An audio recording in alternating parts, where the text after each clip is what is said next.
GHMC మీద చర్చ జరుగుతుంది, ఇంకా అనేకమైనటువంటి ఇంపార్టెంట్ బిల్లుల మీద చర్చ జరుగుతుంది. రండి సీన్ అనేది చర్చ జరుగుతుంది. ఈ సందర్భంగా ఏమైంది, ముఖ్యమంత్రి గారు మా నేను గతంలో ఉన్న పార్టీలో ఒక గుంటనక్క గారు ఉంటారు, వారిని మీరందరూ హరీష్ రావు గారిని పిలుచుకుంటారు. ఆయనను చూసి నేనేదో మాట అన్నాడు, అనగానే నన్ను అంటవా నువ్వు అని చెప్పి అసెంబ్లీ మొత్తం వాయిదా వేసుకుని వెళ్ళిపోయాడు. అరే ఒక్క మాట వ్యక్తిగతంగా ముఖ్యమంత్రి ఏదో నిన్నంటే మొత్తం అసలు ప్రతిపక్షమే లేకుండా, ప్రతిపక్షం అంటే ఏంది, ప్రజల గొంతుక, ప్రతిపక్షం అంటే ఏంది, అన్యాయం ఎట్లా జరుగుతుందని ప్రశ్నించేటటువంటి ఒక వాయిసే ప్రతిపక్షం. It is not a party, it is a big responsibility. దాన్ని వదిలేసి మొత్తం సభ 5 రోజులు ఎట్లా మీరు బాయ్కాట్ చేసిపోతారు? ఏంది కేవలం హరీష్ రావు గారిని ఒక మాట అన్నందుకు బాయ్కాట్ చేసిపోతారా? కేసీఆర్ గారిని ఎన్ని తిట్టినా రేవంత్ రెడ్డి గారు ఎప్పుడన్నా బాయ్కాట్ చేసిన హరీష్ రావు గారు? మొన్న ఈ గుంటనక్కకు డిప్యూటీ ఫ్లోర్ లీడర్ ఇవ్వగానే నేను చెప్పిన బీఆర్ఎస్ పార్టీని ఎవరు కూడా కాపాడలేరు అసెంబ్లీకి రాకపోతే అని. ఏం చేసిరు నిన్న? పోనీ జనరల్గా నేను కూడా పార్లమెంట్లో పనిచేసిన కదా, నేను కూడా ఎమ్మెల్సీగా పనిచేసిన కదా, ఒక ఏదన్నా అంశం మీద మనకు అభ్యంతరం ఉంటే అప్పుడు చర్చ ఒక అంశం మీద జరుగుతుంటే ఆ అంశం మీద వాకౌట్ చేయొచ్చు, మళ్ళీ రావాలా, నెక్స్ట్ అంశం మాట్లాడాలి. ఎందుకంటే నెక్స్ట్ అంశం కూడా ప్రజలకు ఇంపార్టెంట్ ఉంటుంది. నిన్న మూసీ ఇష్యూ టైంలో డిస్ప్యూట్ అయింది. మూసీ అయిపోయినాక ఏం చేసిరు, హైదరాబాద్లో 300 డివిజన్లు చేయడానికి బిల్లు పెట్టిరు. మరి అది అవసరం లేదా చర్చ? మనం 1/3 తెలంగాణ పాపులేషన్, 3వ వంతు తెలంగాణ పాపులేషన్ హైదరాబాద్లో ఉంటుంది. వాళ్ళకి సంబంధించి అంత పెద్ద నిర్ణయం జరిగితే ఎక్కడుంది ప్రతిపక్షం వాయిస్? లేదు. ఎందుకంటే హరీష్ రావు గారిని ఆయన ఏదో అన్నాడు కాబట్టి ముఖ్యమంత్రి గారు ఇల్లు పార్టీకి వాకౌట్ చేసిపోతారు. అసలు నేను ఇవాళ 2 స్పష్టంగా తెలంగాణ ప్రజలను, బీఆర్ఎస్ పార్టీని ఒక ప్రశ్న అడగదలుచుకున్నాను. ఈ వాయిదా వేయాలనే నిర్ణయం డిప్యూటీ ఫ్లోర్ లీడర్గా హరీష్ రావు గారు తీసుకున్నారా? నేనైతే ఆయనే తీసుకున్నాడు అనుకుంటున్నాను. ఎందుకు? తర్వాత మైకు మన ఇంకొక డిప్యూటీ ఫ్లోర్ లీడర్ గారికి ఇస్తే, సవితమ్మ గారికి ఇస్తే, వద్దు నేను మాట్లాడా, నా టైం కూడా హరీష్ రావు గారికి ఇవ్వండి అని ఆమంటారు.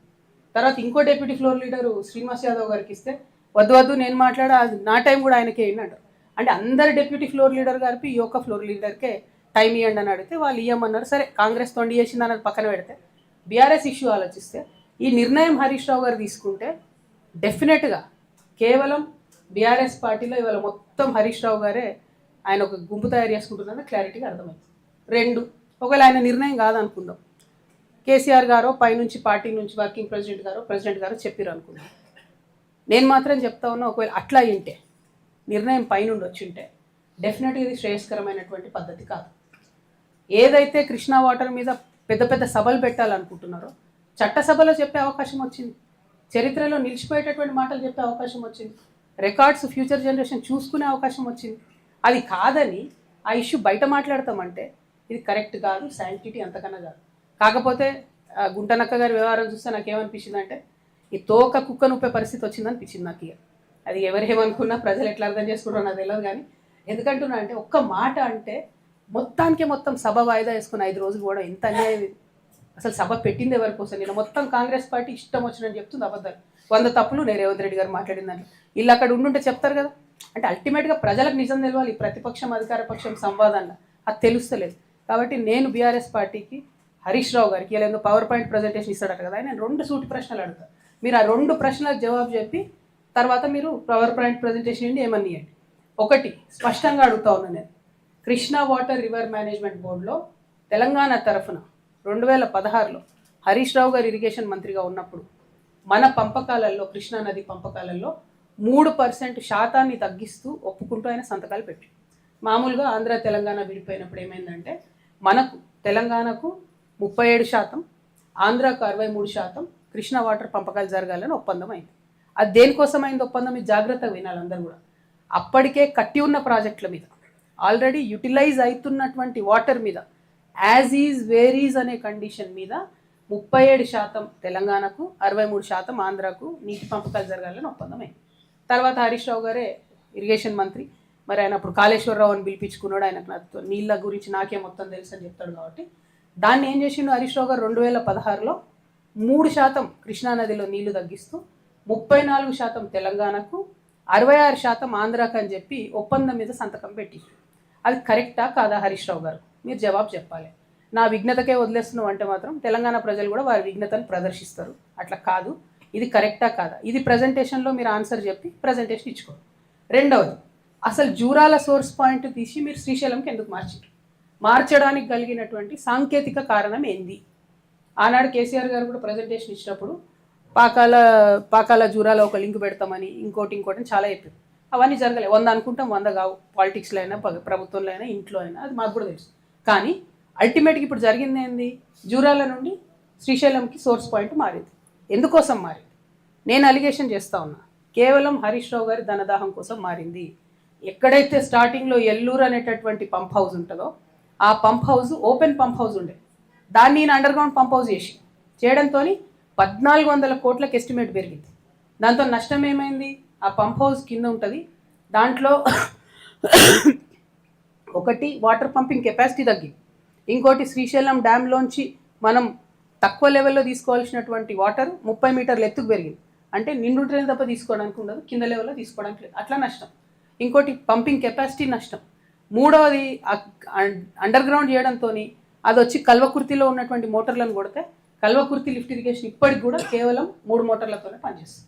ఈ మొత్తం 10 ఏళ్లలో, తెలంగాణ వచ్చిన 10 ఏళ్లలో 3 మోటార్లతోనే కల్వకుర్తి పనిచేస్తే ఇరిగేషన్ మంత్రిగా ఆయన 5 ఏళ్ళు ఉంటే రిపేర్ కూడా ఏపీలో ఇప్పటి వరకు.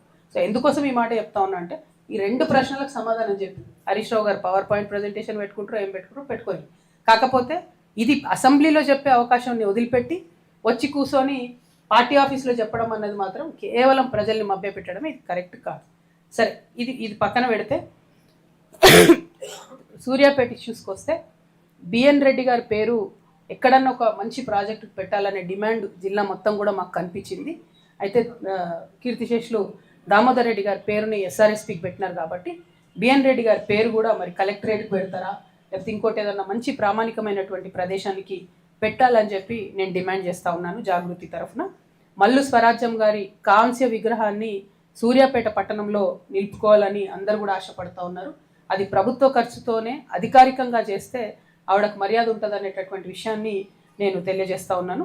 అట్లనే మన ఉప్పల మల్సూర్ గారని పాపం 5 సార్లు ఎమ్మెల్యే, పీడిఎఫ్ పార్టీ నుంచి 4 సార్లు ఎమ్మెల్యే. అంటే ఆయన చెప్పులు కుట్టుకుంటే చనిపోయేటప్పుడు కూడా అంత నిరాడంబరంగా బతికినటువంటి వ్యక్తి, మంచి మనిషి. ఆయనను కూడా గౌరవిస్తూ ఏదో ఒక ఇన్స్టిట్యూట్కి వారి పేరు పెట్టాలని చెప్పి నేను డిమాండ్ చేస్తూ ఉన్నాను. అట్లనే బండి యాదగిరి గారికి కూడా దళిత బిడ్డ, మన నూతనకల్ మండలమే కేతేపల్లి ఎల్కపల్లి గ్రామానికి సంబంధించినటువంటి వ్యక్తి. ఇక ఆయన రాసిన పాట మనందరికీ తెలిసిందే. ఆ స్ఫూర్తితోనే నిజాం మీద కూడా యుద్ధం చేసినాం, ఆ స్ఫూర్తితోనే నేను కూడా గుంటనక్కల మీద ఉద్యమం చేస్తాను. కాబట్టి బండి యాదగిరి గారిని కూడా మరి ఖచ్చితంగా గౌరవించుకోవాల్సినటువంటి అంశం, దానికి ప్రభుత్వం ఆలోచన చేయాలని చెప్పి నేను కోరుతా ఉన్నాను. మరి మారోజు వీరన్న గారు సామాజిక తెలంగాణ అనేటటువంటి అంశాన్ని మొట్టమొదట ప్రతిపాదించినటువంటి వ్యక్తి.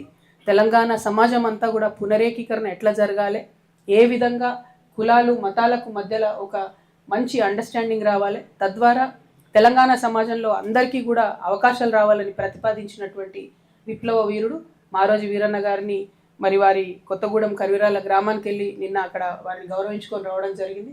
వారి స్ఫూర్తితో తెలంగాణ జాగృతి ఉద్యమం చేస్తుందని కూడా ఈ సందర్భంగా తెలియజేస్తూ, మీ పేరేంటి? రాంబాబు గారు, ఇప్పుడు మీరు టీఆర్ఎస్ పార్టీని బీఆర్ఎస్ పార్టీని బయట నుంచి ఎట్లా చూస్తున్నారో నేను కూడా అట్లే చూస్తున్నాను. సో నిర్ణయం ఎవరు తీసుకున్నారో నాకు తెలియదు. నేనేమంటున్నా అంటే నిర్ణయం గుంటనక్క గారు తీసుకుని ఉంటే ఆయన పర్సనల్ బెనిఫిట్ కోసం ఆయన తీసుకున్నాడు. దానికోసం యావత్ తెలంగాణ సమాజాన్ని నష్టం చేసిండు. ఎన్ని గంటలు వాదన చేయొచ్చండి మీరు ఆలోచించండి. 5 to 7 days సెషన్ అంటే ఎన్ని గంటలు వాదన చేయొచ్చు ప్రజల పక్షాన? ఆ అవకాశాలు అన్నీ వదిలిపెట్టుకొని అన్ని బిల్లులు పాస్ అయ్యి, మొన్ననే చెప్పిన ఈయన డిప్యూటీ ఫ్లోర్ లీడర్ అంటే ఈయన అండర్స్టాండింగ్ పాలిటిక్స్ ఉంటుంది. ఆయన 100% రేవంత్ రెడ్డితో మ్యాచ్ ఫిక్సింగ్ పాలిటిక్సే ఉంటాయి. రేవంత్ రెడ్డితో ఫిక్స్ చేసుకొని నువ్వు కేసీఆర్ని తిట్టుకొని నేను సభ వేసుకొని వెళ్ళిపోయినా నేను అనుకుంటున్నా జరిగి ఉంటుందని. అట్లా కాదు, పైనుంచి జరిగి ఉంటే మాత్రం అది చరిత్రలో క్షమించని నేరం అయితే అవుతుంది. నేను మాత్రం 100% ఈయననే చేసి డిప్యూటీ ఫ్లోర్ లీడర్ గారు అనుకుంటున్నాను.